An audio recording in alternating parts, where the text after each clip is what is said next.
Je crois qu'il s'arrête jamais.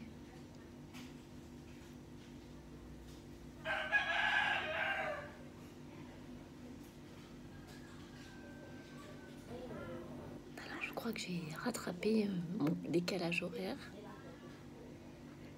Il est 10h du matin. Le petit déjeuner devait être servi à 8h. Elles sont adorables. Elle me l'a apporté là. Une bonne crêpe à la banane et à la coco. Non, c'est pas le petit déjeuner balinais traditionnel, mais le petit déjeuner traditionnel balinais, faut l'avaler. Du riz. Je crois qu'il y a des légumes marinés, cuits pendant 24 heures, avec du chili. Dès le matin, j'ai testé. J'aime le piment, mais ça arrache quand même le matin. Voilà, attendez.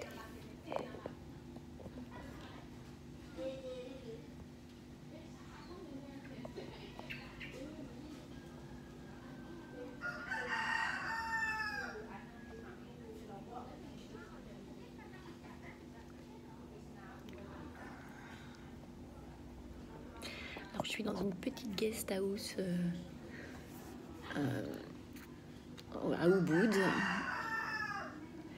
14 € la nuit, petit-déj inclus. La chambre est immense. Il y a juste ce qu'il faut, un lit, une penderie et une douche, une toilette, un lavabo. Un petit bureau quand même. Parce que les meubles ici en bois, ils sont magnifiques. Ils ont un art de travailler le bois qui est en Asie en général.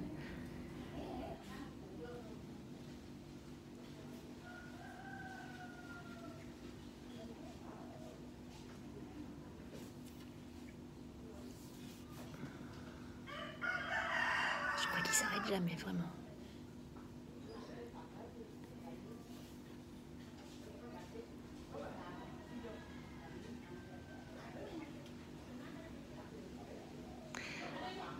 Mais c'est parce qu'il vadrouille pas en liberté en fait. Il est enfermé dans une cage où il peut même pas, quasiment pas se tourner. Là c'est celui que j'ai vu qui est enfermé dans une cage. Parce que l'autre c'est celui du voisin, je crois qu'ils en ont tous. Et les chiens quand ils aboient à l'intérieur de la maisonnée, eh ben ils leur disent pas de se taire.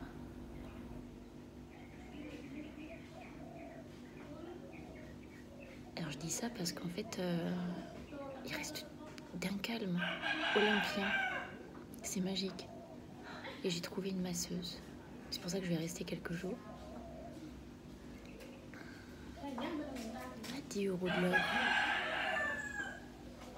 Elle m'a fait un massage des pieds hier, pendant 1 heure, jusqu'aux genoux. Bain de pied à l'eau chaude et au gros sel.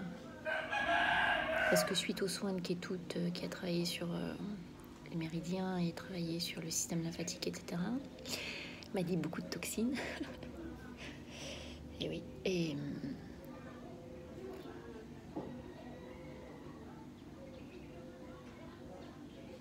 eh bien, j'ai commencé à faire une espèce d'œdème à la cheville gauche.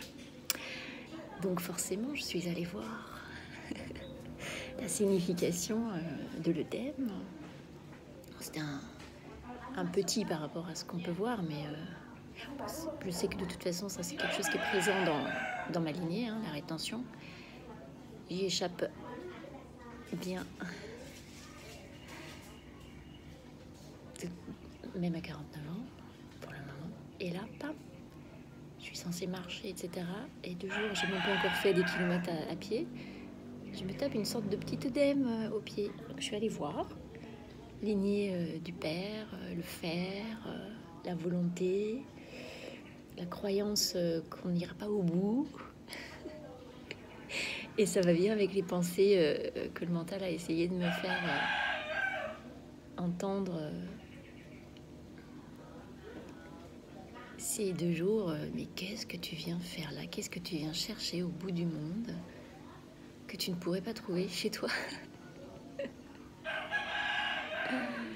On en reparlera le 5 mars. Et là, ouais, voilà, je vais prendre... Là, j'avais pris 2 nuits ici. Je vais je vais prendre 2 nuits supplémentaires parce que j'ai vraiment besoin de me poser et au bout des vraiment, enfin il y a plein de choses. On s'y retrouve en tant qu'Européens. En plus, il y a des textiles magnifiques. Alors, des textiles magnifiques et je ramènerai pas grand-chose parce que forcément, je suis limitée en termes de bagages, même si j'ai pas tout le quota, mais il y a de quoi se restaurer, prendre le temps, se faire masser. En fait, penser vraiment, là, c'est se reconnecter au corps avec ce qu'il est ressorti, pendant les 2 premiers jours où j'ai vraiment eu très mal quand il m'a fait la réflexo, mais il l'a fait avec des instruments de torture. Imaginez un couteau avec une corne, enfin oui, un couteau mais pas avec du métal, mais avec de la corne. Mais il appuyait sur le pied avec ça, entre les orteils. Tous les organes où ça fait mal, foie, cœur, poumon, etc. En fait, c'est là où il faisait recirculer. Donc, il appuie très fort pour que ça recircule. Suite à ça, j'ai quand même fait mon œdème. Parce que ça vraiment... ça travaille. Hein. La cérémonie d'anniversaire aussi a travaillé.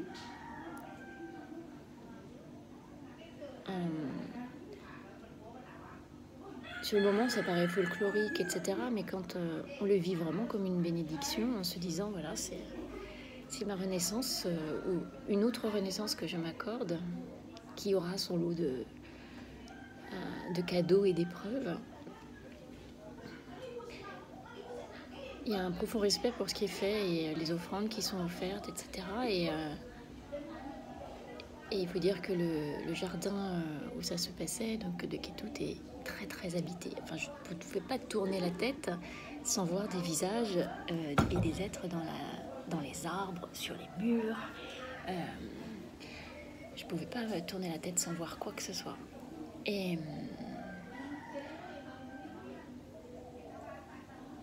ça a été très très chargé en émotions. Alors déjà, pendant la cérémonie, alors je n'ai pas diffusé la vidéo, j'ai quelque chose qui me faisait baisser la tête, comme ça, baisser la tête.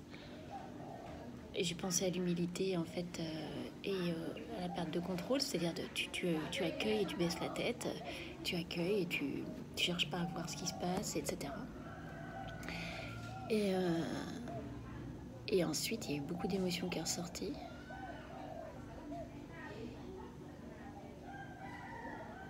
Et après, il y a eu le soir. J'ai tout fait la première journée. Donc, la nuit, j'ai mal dormi. Et du coup, le lendemain, j'ai décidé que tout se proposait de m'emmener me balader quelque part, mais j'avais envie d'être seule. Et d'être autonome pour aller manger un morceau, etc., ce qui n'était pas le cas là-bas. Et du coup, j'ai décidé de partir sur Ubud pour m'accorder vraiment un moment entre calme et activité, où je vais aller aussi visiter, je crois qu'il y a la forêt des singes et les murs de cascade et les rizières. J'ai envie d'aller balader dans les rizières. Je vais faire mon petit cliché de balade en vélo dans les rizières à la Julia Roberts. Voilà.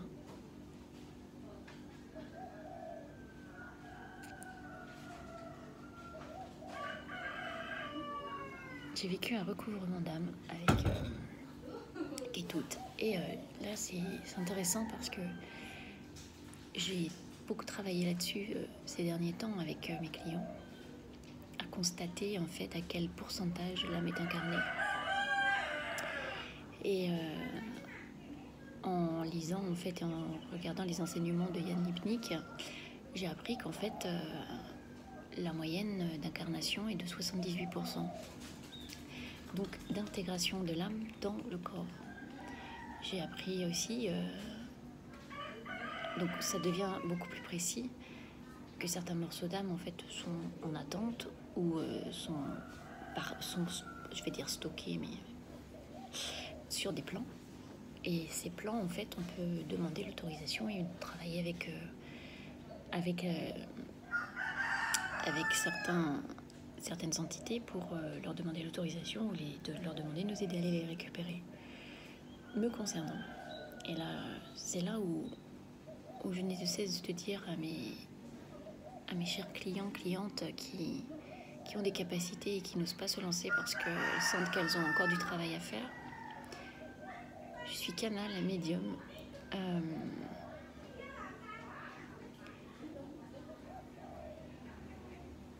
Et j'ai découvert avant de partir à Bali que mon âme était incarnée qu'à 50%.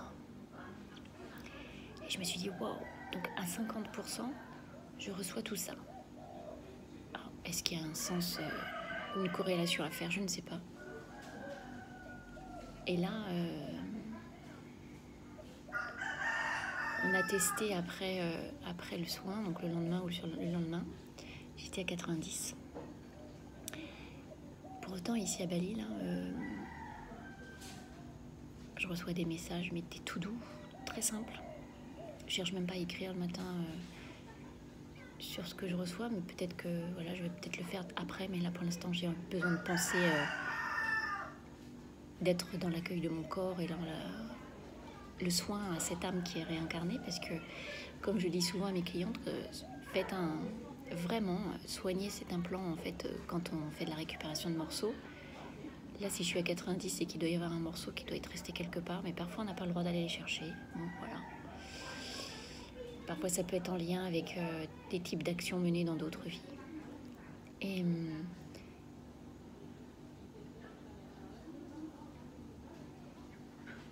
est-ce que le DEM était justement en lien avec l'ancrage nécessaire ou un ancrage qui s'est réalisé profondément à la réintégration de ce morceau?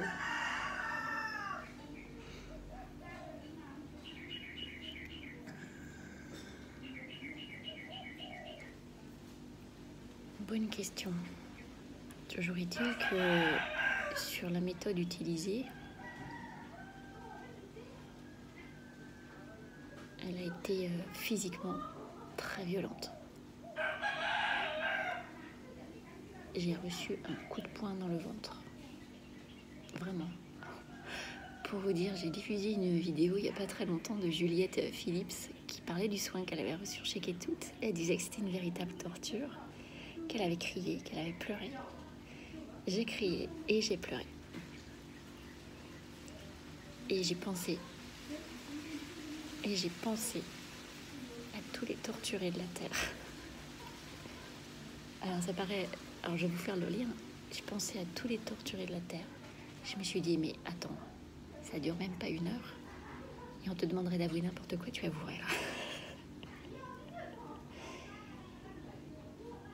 Les torturés qui protègent d'autres personnes ou qui protègent une structure, quelque chose pour se battre contre d'autres éléments, d'autres forces, voilà, peu importe quoi, et qui n'avouent jamais.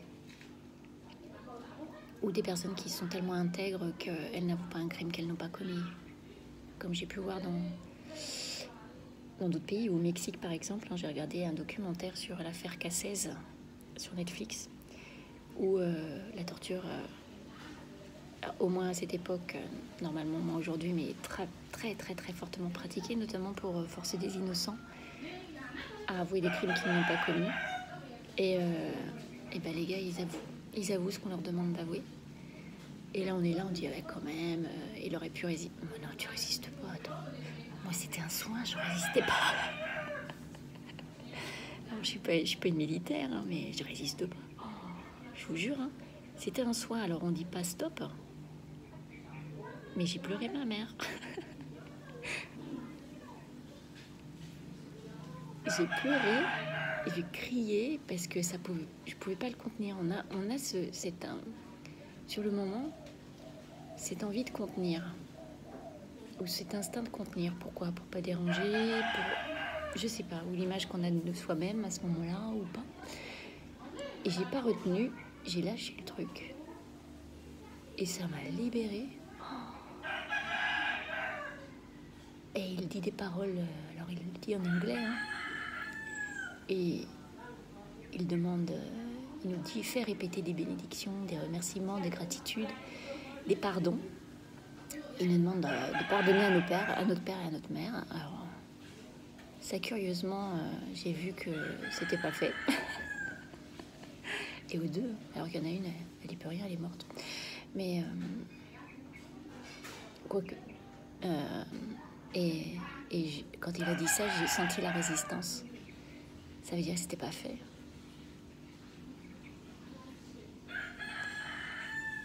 Et ça m'a fait pleurer. Ça m'émeut encore d'ailleurs. Et j'adore. Il y a un petit écureuil qui est d'arbre en arbre. Là, il se nourrit. J'adore. Il est beau. Et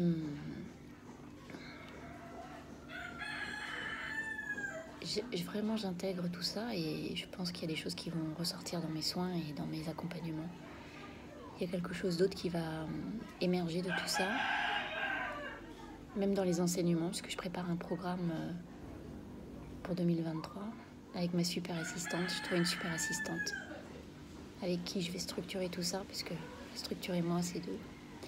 Et ça va être intéressant de voir comment je vais le transformer. Et là, en étant pleinement moi-même, même si pour l'instant, je reçois peu là pour moi sur les moments. Alors, je fais pas de séance parce que je ne savais pas comment j'allais être pour pouvoir faire des séances. Je verrai sur la deuxième partie du parcours si je peux réaliser des séances par WhatsApp pour vous le matin à 10h et pour moi à 17h, 18h. Ici, on a 7 heures de décalage. Donc j'ai hâte de voir comment ça descend. Et pour le moment, Neshama du 5 mars, j'ai hâte de voir. J'espère qu'on aura une connexion suffisante. Je vais faire en sorte d'être dans un endroit où, peut-être pas une guest house, peut-être un hôtel où je me poserai pour avoir une bonne connexion. Mais dans tous les cas, si je n'ai pas la connexion pour pouvoir vous avoir en direct, il est là, eh bien je l'enregistrerai et je vous l'enverrai. J'ai hâte de voir ce qui va descendre, parce que cette île, elle est vraiment... il y a des temples partout, dans toutes les maisons. Toutes les maisons ont leur petite maisonnette. Ils font des offrandes tous les jours. Leurs maisons sont structurées avec... chaque endroit est une partie du corps. Donc c'est pour ça ils ont à cœur de tout nettoyer tout le temps. Bon, après il y a des endroits qui sont plus ou moins encombrés. Voilà. Donc c'était juste une petite vidéo de point d'étape. Vous voyez la fatigue dans mes yeux. Pourtant j'ai fait une bonne nuit là. Il y a un moteur le long du mur. Je vais voir si je peux pas changer de chambre pour rester là. Mais bon, je pense qu'au prix où ils sont complets sur bout. Là j'ai eu la dernière chambre. Et voilà, c'est une petite vidéo d'étape. Merci à tous ceux qui m'ont envoyé leurs gentils mots d'anniversaire pour rentrer dans ma 50e année, puisque je fêtais mes 49 ans. D'après la masseuse, j'en fais 38. Elle m'a dit, c'est parce que vous aviez le sourire. Bah oui, j'avais le sourire. C'est vrai que quand j'ai pas le sourire, j'en fais 60. Et voilà. Merci pour tous vos gentils mots. Je crois que j'ai jamais reçu autant de messages pour mon anniversaire, finalement, que depuis que je suis installée en tant qu'accompagnante. Et oui, j'ai mis, si vous pouviez me faire un cadeau, le meilleur cadeau que vous pourriez me faire, c'est de vous abonner à ma page pro et à la liker pour lui donner un peu plus de visibilité. Et même si là, je sens que c'est en train de changer. Et pourquoi pas la chaîne YouTube? Où est cette vidéo? Voilà, et je vous dis à très vite.